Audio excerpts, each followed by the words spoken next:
ਕੱਢਾਂ ਲੋਕ ਲੱਭਣਗੇ ਵਿੱਚੋਂ ਪਹਿਲਾਂ। ਉਹ ਇਹਨੂੰ ਬਾ ਉੱਤੇ ਕਰਕੇ ਲਾਓ। ਇੱਕ ਮਿੰਟ ਕੱਢਣੇ ਇਹ ਕਰ ਲਾ ਵਿੱਚੋਂ।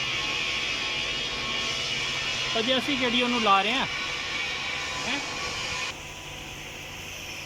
ਹੁਣ ਉੱਤੇ ਨਾ ਬੜਾ ਤੇਜ਼ ਕੀਤਾ ਇਹਨੇ। ਹਾਂ ਤੇ ਉਹ ਪੈ ਮੇਰਾ ਆਪ ਸਾੜ ਜਿਹਾ ਇਹ ਲੱਗਾ। क्लिप सही पै गया ना? ਹਾਂਜੀ बस सही हाँ सही बिठाया ना क्लिप खोल के ना बस सही हाँ ये ना बाहर चाहिए।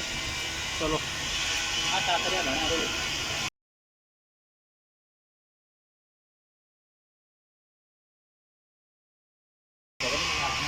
ला दो ये जो भी हमने क्लिप ये बिठा दिया पंप और ये इसको ऑन करके देख लिया। अभी ऑन किया तो अभी प्रॉपर काम कर रहा है और इसके फ्यूल गेज भी काम कर रही है। अब हम इसको लगा देंगे। इसके ये देखिए ये पाइप है, एक ये पाइप है तो और एक ये एक इनलेट है, ये जो है आउटलेट है और एक ये रिटर्न का है जो रिटर्न आता है और दो जो इसके हैं वो लगेंगे उसके। एक ओवरफ्लो का है और दूसरा जो है फ्यूल इंटेक का है। और ये ऑप्टिकल फाइबर की टंकी है ये हाईलैक्स की। इसको यहाँ से उतारिए उसको तुम लगा देंगे।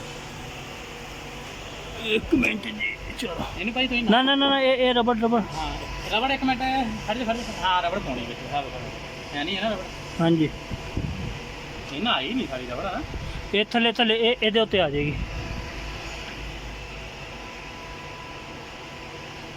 एक मिनट ਤੁਸੀਂ ਅੱਗੇ ਨੂੰ ਕਰੋ इंज करके खिंच के थोड़ा ये बिठाओ। इतने में उंगली रखी ਅੱਗੇ ਨੂੰ बिठाओ करके हाँ ऐसे ਕੋਈ ਨਹੀਂ ਇੱਕ ਮਿੰਟ ਹੋ ਗਿਆ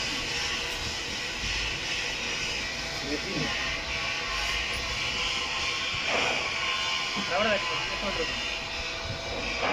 ਹੁਣ ਦੇਖੋ ਬਹਿ ਗਿਆ नहीं एक मिनट ਉੱਤੇ बैठे हुए मैं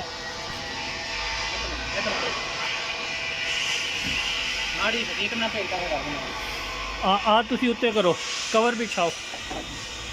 ਇੱਧਰ ਰਬੜ ਨਹੀਂ ਬੈਠੀ ਫੇਰ ਕਰ ਦਿਓ ਉਹ ਬਹਿ ਜਾਏਗੀ ਨਹੀਂ ਤੁਸੀਂ ਕਵਰ ਬਿਛਾਓ ਉਹਨੂੰ ਬਿਠਾ ਲਾਂਗੇ ਅਸੀਂ। ਇਹਨੂੰ ਜੇ ਜ਼ੋਰ ਦੇਵਾਂਗੇ ਨਾ ਇਹ ਜਾ ਕੇ ਇੰਜ ਵਿੱਚ ਬੈਠੇਗਾ। ਹਾਂ ਰਬੜ ਇੱਕ ਮਿੰਟ ਕਰੇ ਸਿੱਧੀ ਰਬੜ ਉਹ ਲਿਆਓ ਪਹਿਲੇ ਕਵਰ ਉੱਤੇ ਕਵਰ ਰੱਖੋ ਇਹਦੇ ਉੱਤੇ ਜੀ ਇੰਜ ਕਰਕੇ ਟੱਕ ਬਿਠਾਓ ਇਹਦਾ ਪੰਪ हाँ एक मिनट ਆ ਜਾ ਉੱਤੇ ਬੜੇ ਆਈ